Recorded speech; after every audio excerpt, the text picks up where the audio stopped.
India TV 24 में आपका हार्दिक स्वागत अभिनंदन करता हूं। दोस्तों, आज आप देख सकते हैं हमारे साथ खास मेहमान हैं उत्तराखंड कांग्रेस पार्टी के वरिष्ठ उपाध्यक्ष सूर्यकांत धस्माना जी। आप सभी जानते होंगे हमारे साथ इस टाइम। सर ने हमें कीमती समय दिया, इसके लिए आपका बहुत बहुत धन्यवाद। सर, अभी आपको पता ही है उत्तरकाशी का हाल, और इस बारे में आप क्या कहना चाहेंगे जो दैनिक आपदा है? देखिए, उत्तराखंड में धराली और हासिल की आपदा तो है ही। उसके अलावा पूरे राज्य में इस समय इतनी जगह आपदाएं हैं। पावों में आपदा है, पौड़ी में, खूंखार में आपदा है। उत्तराखंड के केदारनाथ में इतना बड़ा हादसा, लगातार वहां पे हादसे हो रहे हैं। वहां पे चट्टानें खिसक रही है, रास्ते बाधित हो रहे हैं, यात्रियों की मौत हो गई। यमुनोत्री में चट्टान गिरने से वहां पर यात्रियों की दबने से मौत हो गई। बद्रीनाथ जी में पूरा रास्ता ही लाल बगल का वॉश आउट हो गया था।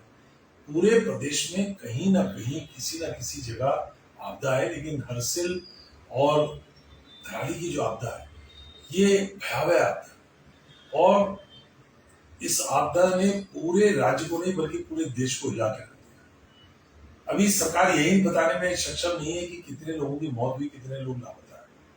जो सूचनाएं आ रही है वो बहुत डराने वाली है, संख्या बहुत बड़ी है। हम चाहते हैं सरकार इसमें सामने आए। इस समय हम कोई नकारात्मक बात नहीं करना चाहते, कोई किसी इस तरह की बात नहीं करना चाहते जिससे ये लगे कि हम राजनीति कर रहे हैं, आरोप प्रत्यारोप कोई नहीं। इस समय सब लोग सरकार के साथ आपदा प्रबंधन में सहायता करने के लिए तैयार है, खड़े हैं। हमारी पार्टी ने पहले दिन ही प्रदेश अध्यक्ष करण महाराज ने वहां पर अपनी टीम भेज दी थी। कल वो स्वयं पहुंच गए। आज हमारे प्रदेश के सह प्रभारी सुरेंद्र शर्मा जी वो वहां पर आपदा प्रभावित क्षेत्र में पहुंच गए। इसी तरह से हमारे वहां पे मनीष राणा, घनानंद नौटियाल, दर्शन लाल, दिनेश गौड़ और उनके तमाम साथी उत्तरकाशी से लेकर के, भटवाड़ी से लेकर के और धराली तक पूरी आपदा प्रबंधन में सहायता कर रहे हैं। इस समय हम कोई नकारात्मक बात नहीं कर रहे, लेकिन ये आपदाएं इस तरह से आ रही हैं। राज्य बने हुए 25 साल हो गए। आपदा प्रबंधन तंत्र जो है वो आज भी बहुत ज्यादा मजबूती मांग रहा है। प्रदेश के अंदर इस प्रकार की आपदाएं हमने आती रहती। 2013 में हमने इतनी भयंकर आपदा देखी, 2010 में हमने आपदा देखी, 91 में हमने इतना बड़ा भूकंप उत्तरकाशी में देखा, हमने 99 में चमोली रुद्रप्रयाग में भूकंप देखा।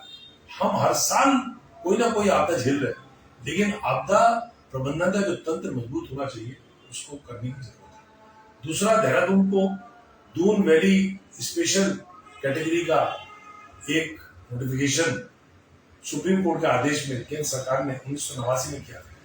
प्रदेश की सरकार अब देहरादून को भी धराली, हरसिल और केदारनाथ बनाना चाहती है।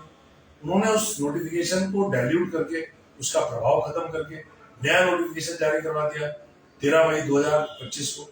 और देहरादून में अब रेड कैटेगरी की, ऑरेंज कैटेगरी की वो प्रदूषणकारी तमाम उद्योग जिन पर पहले प्रतिबंध था और केंद्र सरकार की परमिशन लेनी पड़ती थी, उनको लगाने के लिए राज्य सरकार की परमिशन लेनी है, केंद्र का कोई हस्तक्षेप ही नहीं है। आज मैंने उस बारे में कहा है कि इसके खिलाफ हम लोग जन आंदोलन करेंगे। मैं एनजीटी में गया हूँ, एनजीटी ने नोटिस जारी किया, केंद्र सरकार को भी नोटिस जारी किया, राज्य सरकार को भी नोटिस जारी किया। केंद्रीय जो पोल्यूशन बोर्ड है और राज्य का जो पोल्यूशन बोर्ड है उनको भी नोटिस जारी किया है। 19 सितंबर उसमें तारीख लगी है। एनजीटी में तो हम लड़ ही रहे हैं, साथ ही हम इसको एक जनता का, पब्लिक का मुद्दा बना करके लड़ेंगे, क्योंकि आपदाएं इस उत्तराखंड में जिस प्रकार से आ रही है उनको देखते हुए राज्य में यहाँ की भूगर्भीय है, यहाँ की भौगोलिक स्थितियां देख करके यहाँ पर वैज्ञानिक तरीके से सारे काम होने चाहिए। अवैज्ञानिक तरीके से आपाधापी में पैसा कमाने के लिए क्रशर, खनन, इस तरह की गतिविधियां, पेड़ों का कटान, जमीनों का भू उपयोग चेंज करना बिना सोचे समझे, ये बहुत बड़ा पैसे के धंधे के चक्कर में राज्य के अस्तित्व को खतरे में डालने का जो काम हो रहा है उसके खिलाफ हम लड़ाई। तो तमाम चीजें सर ने बताई। सर, धन्यवाद आपका। सर, रक्षाबंधन में त्योहार भी आ रहा है, तो समस्त प्रदेश वासियों को क्या संदेश? देखिए, रक्षाबंधन का त्योहार हमारे भारतीय संस्कृति का, हमारे हिंदुस्तान का एक बहुत ऐसा त्योहार है, पवित्र त्योहार, जिसमें भाई को बहन रक्षा सूत्र बांधती है। और रक्षा सूत्र आज की तारीख में केवल अपनी रक्षा का नहीं बल्कि समाज में सारी महिलाओं की रक्षा। जिस प्रकार से हमारे पूरे देश में और विशेष तौर पर उत्तराखंड में महिलाओं के खिलाफ हिंसा के मामले बढ़ रहे हैं, रेप, मर्डर, दहेज हत्या, इस तरह के तमाम वारदातें उत्तराखंड जैसे देवभूमि राज्य हो गई। आज की तारीख में रक्षाबंधन का महत्व और बढ़ गया।